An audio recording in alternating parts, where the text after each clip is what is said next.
How's everybody doing? This is a guitar tutorial for the new song Hunger by Florence and the Machine. Go 1, 2, we all have a hunger. We all have a hunger.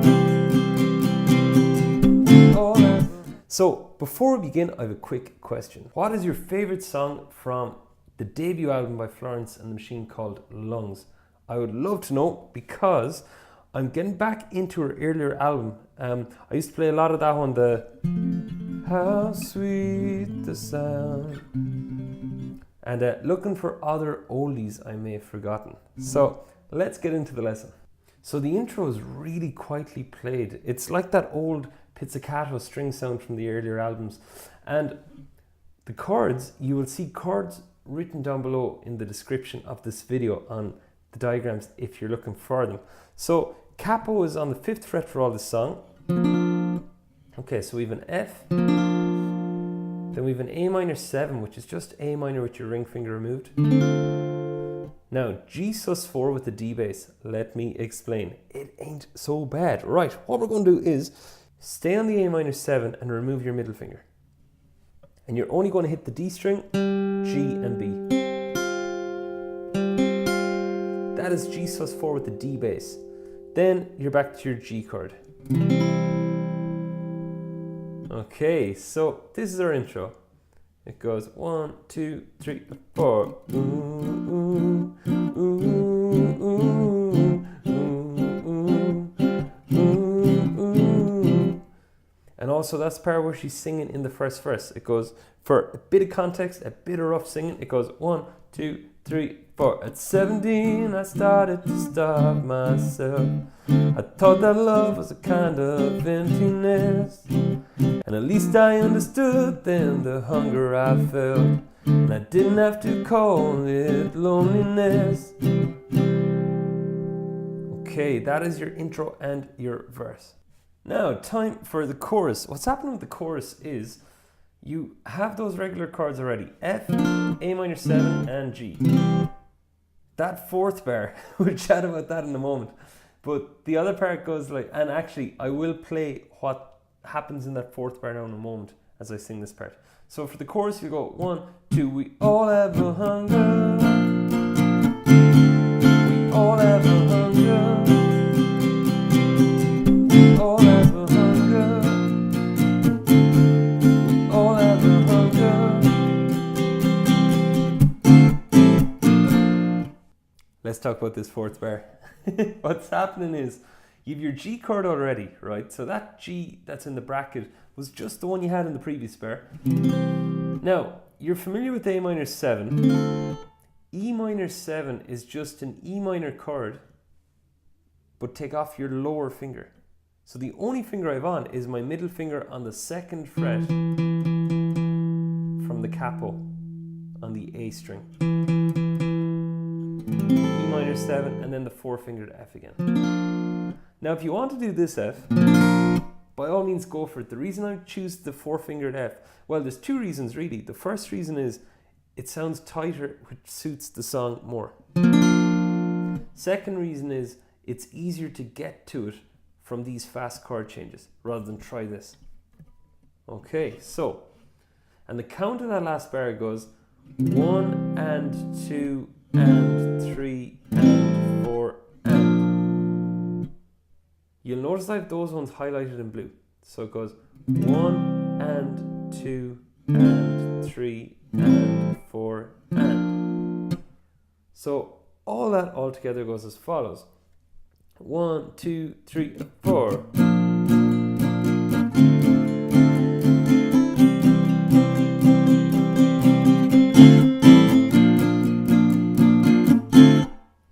And you notice the way the F there, this is the chorus that loops. So you will note the way the F at the end of the measure actually leads into the F again. So it's like... That effect, we're going to carry that into the next part of the chorus. And what I mean by that is, when you look at this transition in between F and A minor 7. Okay, so for this chorus, you're just going to count 1 and 2 and 3 and 4 and 1 and 2 and 3 and 4 and. Do you notice notice when the and at the end of each bar, I move to the next chord earlier. So that gives us all that. So it goes 1, 2, 3, 4.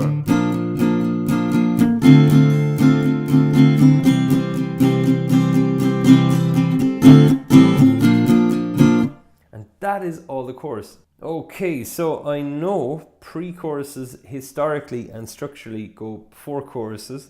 I'm working off a website called genius.com, and this is the way they have the lyrics titled. I'm going to go with it because you'll see there is a post-chorus as well as this. But anyways, just for the record, this pre-chorus is the one that goes after the first chorus. So chords wise, you have a D minor, C with an E bass, that's a C chord, and just hit the top string. A minor's fine, G's okay, D minor again, C with an E, F. You may notice the end of that pre-chorus is the same as the end of the chorus. As for rhythm, you're just going to go down up. It's pretty straightforward, the rest of the rhythm. So this is where we're singing, tell me what you need, oh you look so free, will you move your body, baby, coming for me. And that section leads us back into the chorus. So you'll have the chorus played again, now we have the post-chorus. So check this out.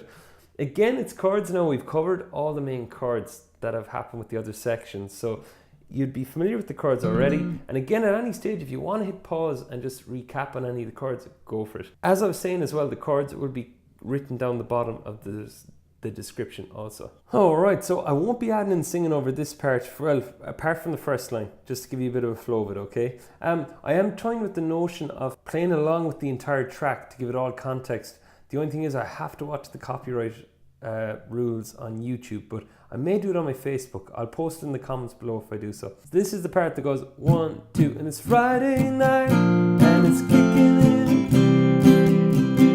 So F, C, G, then E minor, C with an E, and F, G.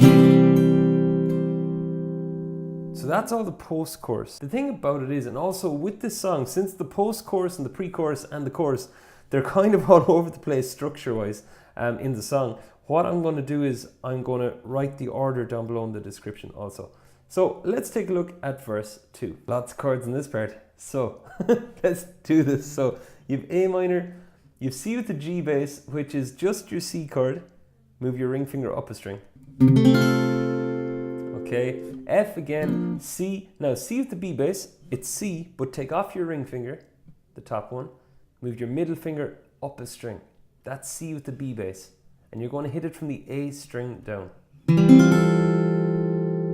Okay. Now, the other chords worth considering we'll get to in a moment. So, this part goes as follows. And you will hear singing appear over it. So, here we go. So it goes 1, 2, 3, 4. I thought that love was in the drugs. The more I took, the more it took away. And I could never get enough. Repeat that line. I thought the love was on the stage. You gave yourself to strangers. You don't have to be afraid. Now we're on the second line. Then it tries to find a home. People going, I'm alone. Let's talk about that chord I paused on. That is a G major 6. Now I'm going to step back a bar and go to A minor. So we're on A minor. To play G major 6 in this context, take off your index. Then get your ring finger and put it up to the top where you'd have a G. So on the 3rd fret up from the capo. So that's G major 6. The movement again, A minor to G major 6. Now we've D7 with an F sharp bass. That just goes as follows. You know, for that chord, the D7 with an F sharp bass, I'll direct you by using A minor again, since that is a prevailing chord in this part. So you have A minor. Now move your middle finger up to the top, up to the 2nd fret. That's our F sharp covered in this context of this chord. Then the rest would resemble an open D7 chord shape. And you see the way then it's in a bracket for the next bar? That just means that it rang into the next bar. You're not strumming, but it's still sounding out. So let's check it out with that part. So it goes 1, 2, 3, 4.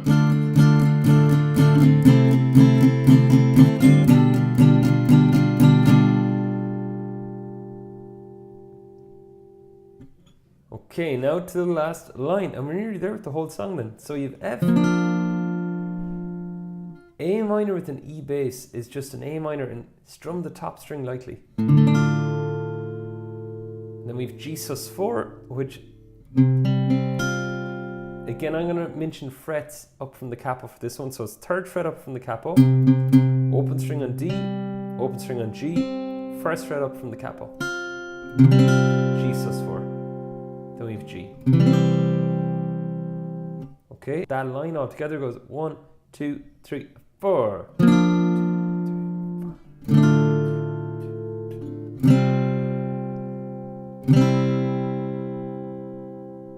And looking at it, after that verse, we're back into the chorus. Yeah, I'm definitely going to do a Facebook video of me playing along the whole song, just to give it context. And those are all the main parts of the new Florence and the Machine song, Hunger. So if you have any questions on any of the chords in that song, post a comment below, I'll be happy to answer.